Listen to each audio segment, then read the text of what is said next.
विद्यार्थी मित्र हो, नमस्कार. काल आपण इतिहास लेखन पाश्चात्य परंपरा हा पहिला भाग आपण अभ्यासला होता, पूर्वार्ध अभ्यासलेला होता, त्याचा मध्यार्ध अभ्यासलेला होता.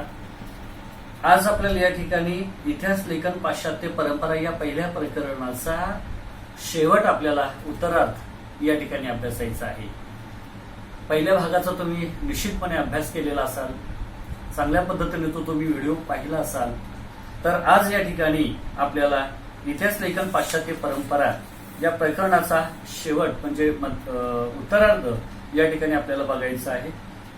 स्त्रीवादी इतिहास लेखन, ॲनल्स प्रणाली, याच्यानंतर आपण या ठिकाणी युरोपमधले काही महत्वाचे जे विचारवंत आहेत या महत्वाच्या विचारवंतांचा या ठिकाणी आता आपण अभ्यास करणार आहोत. म्हणजेच की युरोपमध्ये वैज्ञानिक दृष्टिकोन निर्माण झाला आणि युरोपमध्ये वैज्ञानिक दृष्टिकोनाचा विकास कसा झाला आणि या इतिहासकारांनी इतिहास लेखन कशा पद्धतीनं केलं याची माहिती आपल्याला या ठिकाणी थोडक्यात बघायची आहे. म्हणजे रेने देकार्त, व्हॉल्टेयर, त्याच्यानंतर Leo Paul Ranke, John Willem, Friedrich हेंगर, कार्ल मार्क्स या विचारवंतांचा, युरोपातल्या महत्वाच्या विचारवंतांचा या ठिकाणी आता आपल्याला अभ्यास करायचा आहे. चला तर मग सुरू करूया. या ठिकाणी युरोपमधला महत्वाचा विचारवंत येतो. पहिला विचारवंत ज्याचं मी नाव तुम्हाला इथं दिलेलं आहे, रेने देकार्त. आता याची आपण माहिती बघायची आहे, या विचारवंताची माहिती बघायची आहे. रेने देकार्त यानं किंवा याचा जो कालखंड आहे तो इसवी सन 1596 ते 1650 आणि रेने देकार्त यानं जो ग्रंथ लिहिला त्या ग्रंथाचं नाव आहे डिस्कोर्स ऑन द मेथड. बघा, मी तुम्हाला ऑब्जेक्टिव्ह कदाचित येऊ शकतं ते. रेने देकार्त यानं कोणता ग्रंथ लिहिला? डिस्कोर्स ऑन द मेथड या नावाचा त्यांनी ग्रंथ लिहिला. त्यांचा देश आहे फ्रान्स. आणि कोणत्या प्रकारची माहिती त्यांनी दिली, कोणते विचार मांडले? डिस्कोर्स ऑन द मेथड या ग्रंथामध्ये रेने देकार्त यांनी जे विचार मांडले, जी माहिती दिली, ती माहिती मी तुम्हाला सांगतो. ऐतिहासिक साधनांची, विशेषतः कागदपत्रांची विश्वासार्हता तपासून घेणं आवश्यक आहे. एखादी गोष्ट सत्य आहे असं खात्रीनं प्रस्थापित होत नाही तोपर्यंत तिचा कदापि स्वीकार करायचा नाही. परत एकदा सांगतो, रेने देकार्त यांनी डिस्कोर्स ऑन द मेथड या ग्रंथामध्ये कोणते विचार मांडले, कोणती माहिती दिली? जी ऐतिहासिक साधनं बाळानो आहेत त्या ऐतिहासिक साधनांचा, विशेषतः कागदपत्रांची जी विश्वासार्हता आहे ती आपण तपासून घ्यायची, खूप महत्वाचं आहे. एखादी गोष्ट सत्य आहे असं खात्रीनं प्रस्थापित होत नाही तोपर्यंत तिचा आपण स्वीकार करायचा नाही. दुसरा विचारवंत आपल्याला या ठिकाणी बघायचा आहे, व्हॉल्टेयर. आता व्हॉल्टेयर यांनी जो ग्रंथ लिहिला तो कोणता लिहिला? कॅन्डिड या नावाचा ग्रंथ लिहिला. व्हॉल्टेयर यांनी लिहिलेला ग्रंथ कोणता? कॅन्डिड हा ग्रंथ लिहिला. आणि व्हॉल्टेयर यांनी कॅन्डिड या ग्रंथामध्ये कोणते विचार मांडले? इतिहास लेखनासाठी केवळ वस्तुनिष्ठ सत्य घटनांचा कालक्रम यावर लक्ष केंद्रित करू नये. बघा, पहिला विचार, इतिहास लेखनासाठी केवळ वस्तुनिष्ठ सत्य व घटनांचा कालक्रम जो आहे यावर आपण लक्ष केंद्रित करायचं नाही.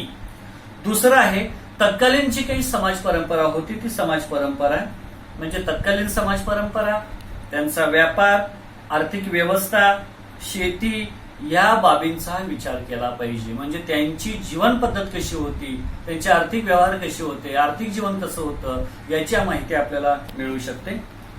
इतिहासाची मांडणी करताना मानवी जीवनाचा सर्वांगीण विचार व्हायला हवा.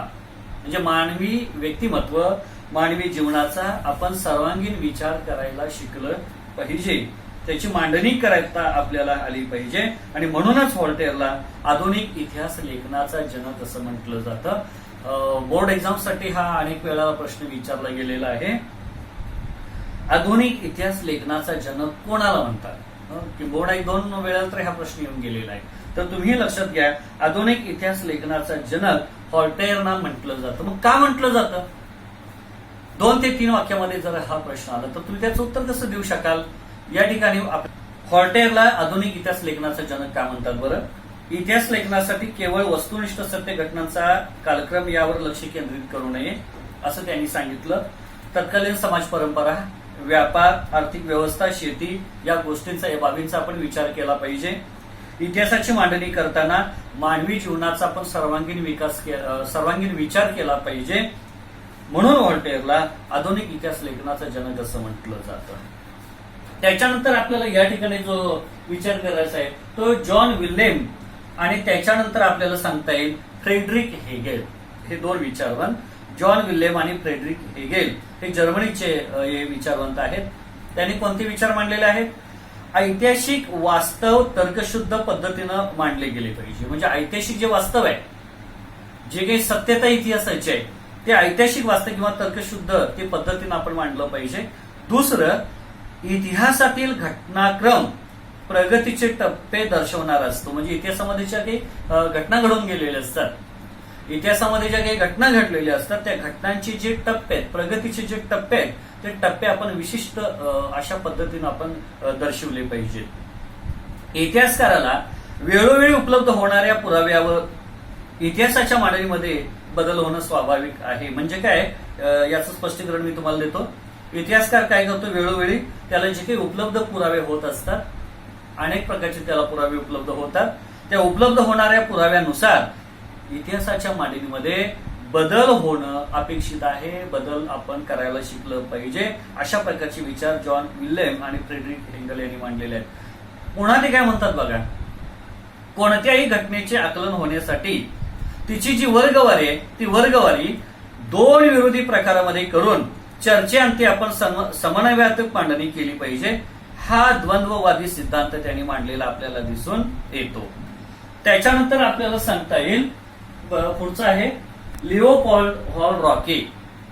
आता लिओपोल्ड व्हॉन रॉके हे जर्मनीचे विचारवंत आहेत. काय म्हणतात बघा, इतिहास संशोधनामध्ये मूळ दस्तऐवजांच्या आधारे प्राप्त झालेली माहिती ही सर्वाधिक महत्वाची असते. अत्यंत महत्वाचा विचार त्यांनी मांडलेला आहे.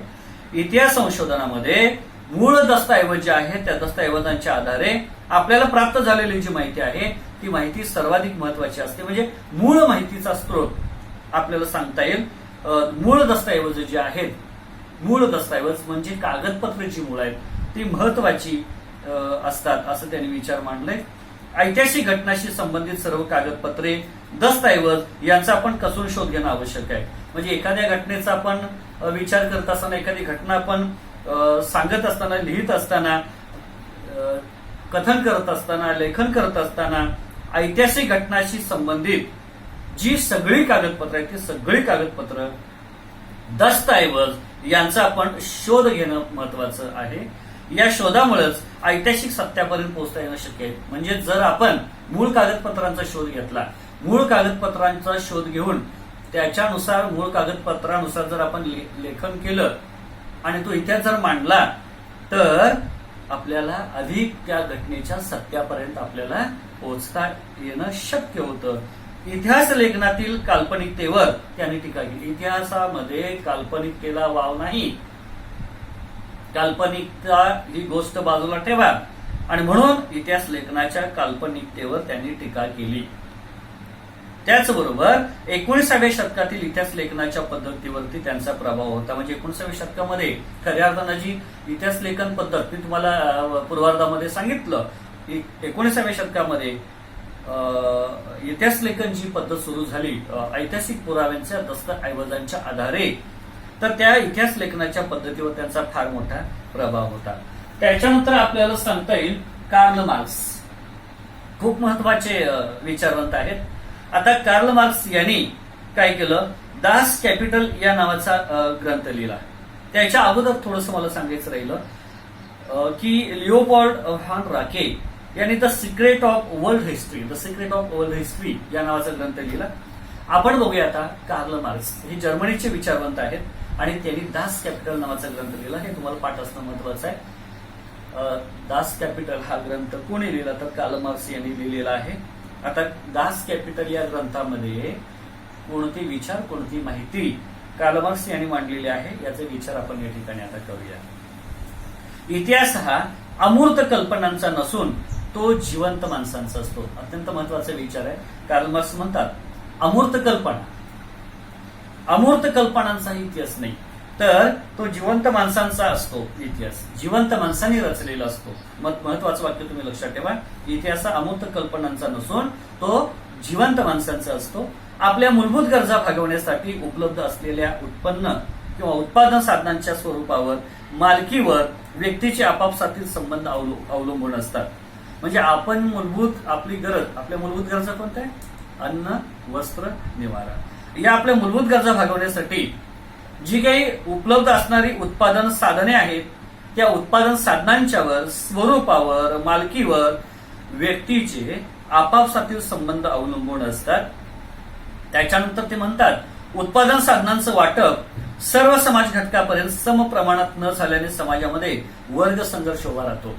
काय म्हणतात बघा, उत्पादन साधनांचं जे वाटप आहे ते समाजातल्या सगळे जे घटक आहेत ते सर्व समाज घटकांच्या मध्ये समप्रमाणात झालेलं नाही.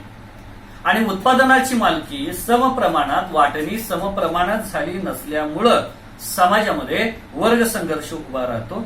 उत्पादन साधने ताब्यात असणारा वर्ग अन्य वर्गाचं शोषण करत असतो. म्हणजे मालक आणि कामगार, हे त्याचं उदाहरण आपल्याला सांगता येईल. उत्पादन साधने ताब्यात असणारा वर्ग त्या लोकांचं शोषण करत असतो. अशा प्रकारे कार्ल मार्क्स यांनी दास कॅपिटल या ग्रंथामध्ये विचार मांडलेले आपल्याला दिसून येतात. आणि या ठिकाणी शेवटचा विचारांत आपल्याला बघायचं आहे मायकल फुको. हे फ्रान्सचे विचारवंत आहेत. काय म्हणतात बघा, इतिहासाची कालक्रमानुसार अखंड मांडणी करणं हे चुकीचं आहे, हे त्यांचं मत आहे. म्हणजे इतिहासाची कालक्रमानुसार अखंड मांडणी करणं चुकीचं असल्याचं मत त्यांनी मांडलं. अंतिम सत्यापर्यंत पोहोचणं हे पुरातत्वाचं उद्दिष्ट नसून भूतकाळातील स्थित्यंतराचं स्पष्टीकरण करणं हे उद्दिष्ट आहे. म्हणजे ते म्हणतात की अंतिम सत्यापर्यंत जर आपल्याला पोहोचायचं असेल तर आपण काय केलं पाहिजे की भूतकाळामध्ये ज्या काही घटना घडलेल्या असतात, स्थित्यंतरे झालेली असतात, त्याचं स्पष्टीकरण करणं महत्वाचं आहे. आणि म्हणून या पद्धतीला त्यानं ज्ञानाचे पुरातत्व असं म्हटलेलं आहे. मनोविकृती, वैद्यकशास्त्र, तुरुंग व्यवस्था इत्यादी विषयांचा त्यांनी काय केलेला आहे, इतिहासाच्या दृष्टिकोनातून अभ्यास केलेला आपल्याला दिसून येतो. तर अशा प्रकारे आपल्याला सांगता येईल की या ठिकाणी इतिहास लेखन आणि पाश्चात्य परंपरा बघत असताना युरोपमधले जे काही महत्वाचे विचारवंत आहेत त्या विचारवंतांनी कशा प्रकारे विचार मांडले, कोणते ग्रंथ लिहिले, हे आपण या ठिकाणी बघितलेलं आहे. तुम्ही सुद्धा काय करा की इतिहास लेखन पाश्चात्य परंपरा हे तुमच्याकडे आता टेक्स्ट बुक असतील, तुमच्याकडे तुमचं पुस्तक असेल, ते पुस्तक माझ्या व्हिडिओ नंतर तुम्ही अभ्यासा, त्या प्रकरणांच्या मधली माहिती बघा आणि तुम्ही काय करा की त्याच्या पाठीमागे जे प्रश्न आहेत निश्चितपणाने तुम्हाला ते प्रश्न समजण्यासाठी हा माझा व्हिडिओ किंवा ही माझ्या पहिल्या प्रकरणाची चर्चा तुम्हाला उपयुक्त ठरू शकेल. तुम्ही हा व्हिडिओ पुन्हा एकदा बघा, त्याच्यावरती तुम्ही अभ्यासा.